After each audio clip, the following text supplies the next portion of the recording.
So South Africa there taking the spoils, winning by 6 wickets with 39 balls remaining in that matchup against Bangladesh. Ian Smith still with me now from the Hawke's Bay. And Smithy, you said that it's important that South Africa win and win well. They'll go away feeling very good about tonight's matchup. Yeah, that's a complete performance actually, Laura. To be honest, they lost a wicket or two that perhaps they didn't want to. They wanted to really finish it in style. But when Bavuma had the situation under control, 31 not out there, they were never in doubt of losing the game from that bowling performance. So they'll be very happy with that. They finished the deal and they had plenty of time to spare.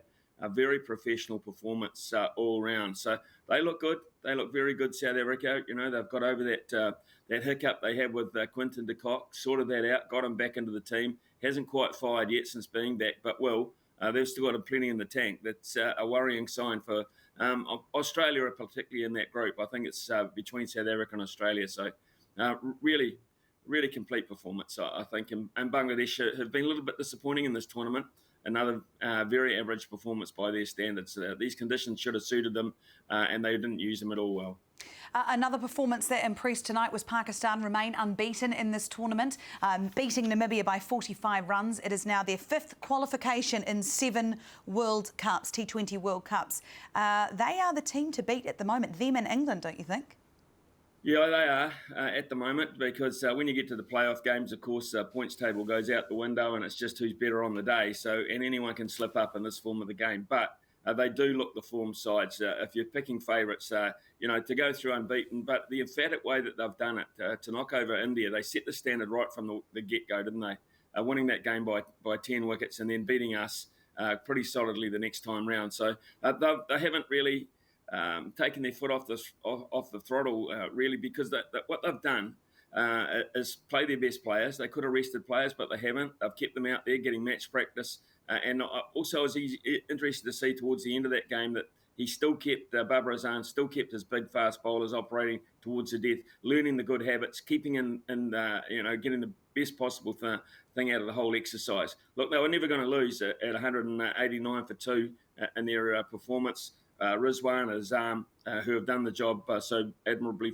for them at the top of the order, they accept the responsibility. So I think Matthew Hayden's having quite a lot of influence on that top order.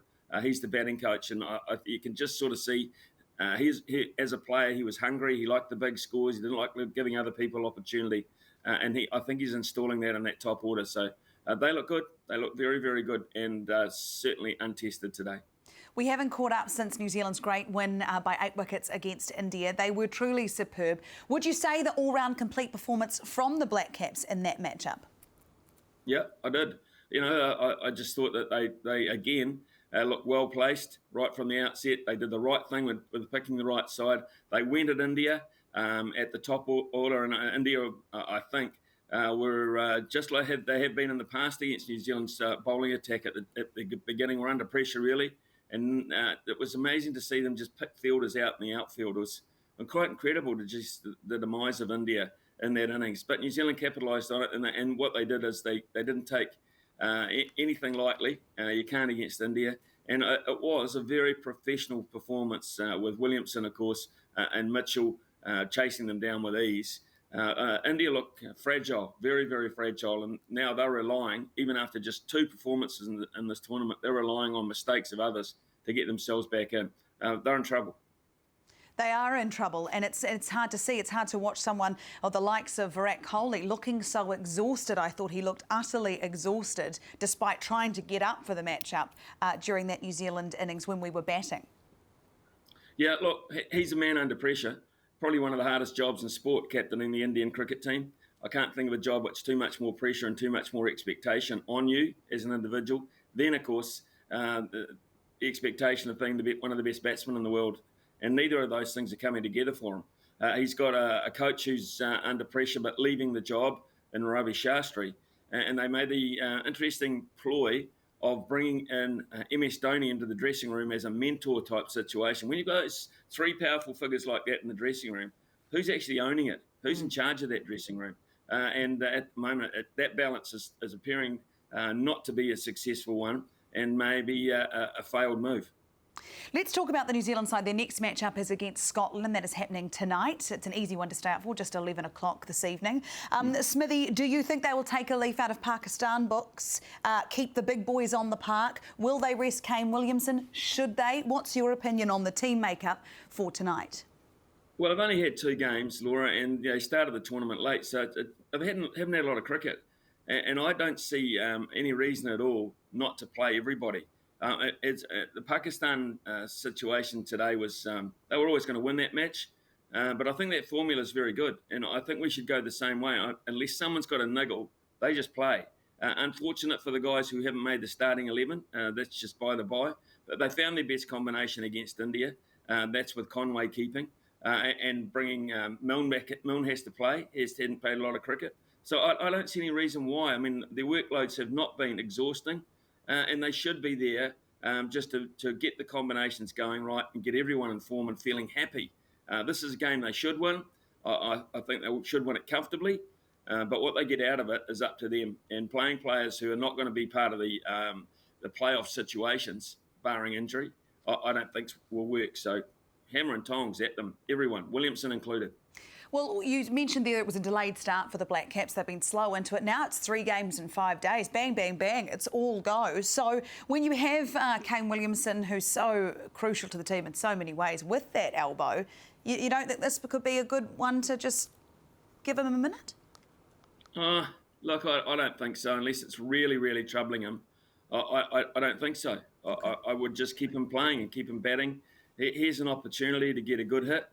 I would imagine New Zealand, unless the conditions are really conducive to bowling first, would want to bat. They'd want to bat and get a really big score a la Pakistan today. That they're doing the right things. They're testing their players at the right end of the game. So I think that would be it for me. And unless Williamson is really struggling and in danger if he plays today of not playing later in the tournament, he has to play. He has to be the captain. They have to know the routines. I've seen tournaments where captaincy changes, and all of a sudden the rhythm and the wheels start to just go a wee bit. So, no, for me, they play the same 11 they played against India, and just march on. It's the first day game for the New Zealand side, so right in the middle of the day is obviously at its hottest over in the UAE, and you can't underestimate those conditions and what they can do when we talk about the fast turnaround of the game, 3 games, 5 days for New Zealand. That is physically not to be underestimated, is it? No, it's not. But I think during the day is easier than playing at night with the dew situation. You saw the sweat pouring off the players in the game between Pakistan and Namibia. Both sides are absolutely dripping, and that is exhausting. That's sapping stuff. Okay, it's going to be hot, but it's going to be a drier heat. And I think the batting conditions, the fielding conditions, the playing conditions generally are much better during the day. So I would be thinking that that'll be easier for them. I'm not quite sure at this stage when it comes to the playoffs whether they'll be day games or night games. I imagine that schedule will come out very shortly. But you've got to get used to playing in both. And for that reason, I think, they should enjoy it. Okay, and it's hot. We know that. They know that. They're prepared for that. Absolutely. You have to think that they'd be quite used to those conditions now. The big matchup overnight is also Afghanistan versus India. That's happening at 3 a.m. on Sky Sport 3. If you've stayed up for the Blackcaps, you may as well stay up for that, because that is crucial in the grand scheme of things. Afghanistan, we've talked about, they will be the team to trip up one of the big boys in this tournament. Could it be India, or do you see India bouncing back from their performance against New Zealand and Pakistan? Well, you're thinking India are in trouble now. If they lose to Afghanistan, look out. All sorts of things will be happening behind the scenes there, I promise you. So they have to have a very, very dominant performance tonight against Afghanistan. Afghanistan win this, we're in spot of bother. That'll put them on 8 points from 4 games, and means we have to win everything, including against them. So I think from New Zealand's point of view, we want India to win this, knock Afghanistan for a 6, and then we'll still have to focus on that last game. But India have to improve their run rate. They have to improve everything that they've done in the game. They have to get a feeling together. I think they'll do it tonight. I really do. Afghanistan have got 1 or 2 very, very handy spin bowlers, but I think India will dominate those. So, I'm picking India to win and win handsomely and get their act back on the road. very quickly. Was one of the telltale signs for you that the team was under pressure in that matchup against New Zealand, was it when you didn't see Rohit Sharma come out to bat? He is one of the best opening batsmen in the T20 format, and yet they decided to make a huge change-up in what was essentially a must-win match to get their campaign back on track? Yeah, it was interesting, but what I thought they brought the left-hander in because I think they thought that Santner would open the bowling, and they wanted the left-hander to have a crack at Mitchell Santner bowling that first or second over, which he often has from New Zealand's point of view. And New Zealand countered that; they outthought them. They used the big boys up front. They wanted to see if the ball would swing a wee bit for Bolt and Southey, and then they had the pace of Milne as well. And they introduced Santner a little bit later than they normally did. So I think New Zealand countered the thought of India. That was a bit of a gamble. I'm not sure whether they'll try that again. Rohit Sharma, as you say, is one of the most impressive opening batsmen going around. But he isn't in the best of form. None of them are, to be perfectly honest. And the way, as I said, they just keep picking out fielders with precision in the outfield. It was like golfers hitting wedges into the green. It was just incredible. The guys are just standing there and just taking them. And so you've got to know where your fielders are. There's only 2 people out in those first 4 or 5 overs. There's only 2 people out. How often did they pick one of those 2 people out? It was quite bizarre. So they've got to do a lot of thinking about that, India. But they're good enough to do that. They're good enough to do that, and I wouldn't imagine. I would be thinking that they'll be using perhaps Rohit Sharma at the top of the order this time around. For the New Zealand side, it was the first chance we got to see Adam Milne back in black in a world tournament, given what had happened with Lockie Ferguson and him being out due to injury. He dropped a catch early on, and his first over wasn't his best, but man, I think it speaks volumes at the way he was able to peg it back. And does that just tell you the value of the T20 player and how he's been able to ply his trade around the world and what that's taught him? Yeah, experience. I mean, he didn't have the best introduction, as you said. That was a pretty simple catch he put down at fine leg, and that would have been Sharma going first ball. In a lot of games, that would have been very vital. It could have been a huge mistake. But the way India were playing, they weren't able to capitalise on it. So Milne was able to get a little bit out of jail there. And then his first over, as you said, went for 15. So he was under pressure there. But Williamson did the right thing. He invested in him. He brought him back at the right time. And, of course, when India are starting to falter and they're under pressure for run rates, etc., Milne came in and got some confidence back. So he was well used, but look, he's a much better bowler than the last time we saw him. He's stronger, he's bigger, he's quicker, he's got those variations. He's got the ability to hit you, and if he does hit you, it's going to hurt. So that you've always got that in the back of your mind. He's a very able replacement for Lockie Ferguson. I think he'll get stronger throughout this tournament, Adam Milne, and he'll have to be. Because he'll be one of those bowlers that I think opposition batsmen are starting to look at targeting. They know the worth of Bolt, they know the worth of Southey, and they might just be thinking that they can get the lesser one, the least experienced one. So that means Milne has to step up. And on what I saw, pretty happy. Former Blackcaps skipper Brendan McCullum tweeted he felt that tactically it was a great game for Blackcaps captain Kane Williamson. Did you like what you saw from what he was offering? And you mentioned there how him backing Adam Milne was really beneficial, not just to Adam but also to the game itself. Yeah, look, I did. I like what I saw about it because he didn't appear to take any pressure off, and just by making sure that India never really got to form a partnership of note. And the fact that he was able to keep striking was, I think, one of the traits of that tactical performance. And he rotated the bowlers pretty well. He knows the Indian batsmen, like the back of his hand now. He knows their strengths and their weaknesses. But at no point did anyone take the game away from Williamson's initiative. So that's always a good sign that he's got things under control. Sure, he has to be backed up by the guys around him, and he is. They put down 2 catches, which they normally would take. So there's still improvement in that New Zealand side, and that's probably the upside for me. But he's leading well, and that's why I wanted to keep playing. I know he's got a troublesome elbow, and at some point they're going to have to look at that, and that he might be out of the game for maybe 6 months to a year if it's that big of a problem that has to be fixed. But whilst he can hold a bat and whilst he can captain the side, things are looking good. They certainly are. We're about halfway through this tournament, Smithy. Are you enjoying it? Are you loving watching cricket again? And for you, front runners, you'd have to say Pakistan and England? Yep. I am enjoying it. I'm warming to it. and I'm enjoying looking at some of the sides I've never seen play cricket before, to be honest. I don't know much about Scotland. I don't know much about Namibia, but I'm learning. Namibia's performance today was credible.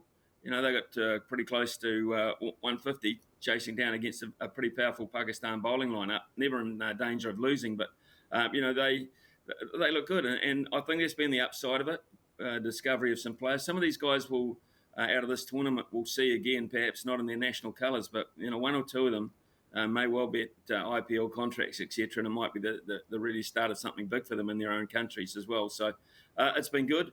But I do believe Pakistan, who we suspected after what had happened to them in their own country, being denied the ability or the opportunity to play at home, they were sour about it. We knew that they would come with a double-edged sword, really, trying to win it, but win it with purpose. Angry men, you don't actually see anger on their faces when they're playing, but the resolve behind everything that they're doing. So they look dangerous. And England look better than I thought they would. But they've got some individuals there, Roy and Butler at the top of the order, who if it's not one, it's the other. They're finding good combinations and playing role. And you cannot doubt the captaincy of Owen Morgan. He knows how to win white ball tournaments. He could have retired after the 2019 World Cup. He would have retired a winning captain, but he knew he had something else to prove. And I think this tournament was what he was wanting to get. And I like England. I really do. All of a sudden because of that.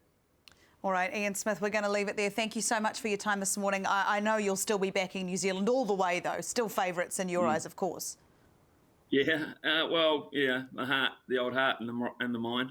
It's two different things, Laura. But look, I'm not writing this off because I now know that we know how to win on the world stage, and we've had enough of coming second. So if we can just keep playing and the right processes unfold for us, then we get to those playoff situations where it's on the day. And on the day, we know we can do it. So, yeah, I'm positive. We love to hear that. Smithy is positive. Thank you so much for your time today. Now, make sure you stay with us tonight, 11 o'clock. It's a very reasonable hour. You don't even have to have a coffee then. You could have a cup of tea. The Blackcaps are taking on Scotland. And then the big matchup in terms of their pool is India taking on Afghanistan, and that is at 3 a.m. And you might as well stay up if you've watched the Blackcaps. It just makes sense. Then we will wrap it all up for you in the morning at 7:30 tomorrow. We'll see you then. Have a wonderful day.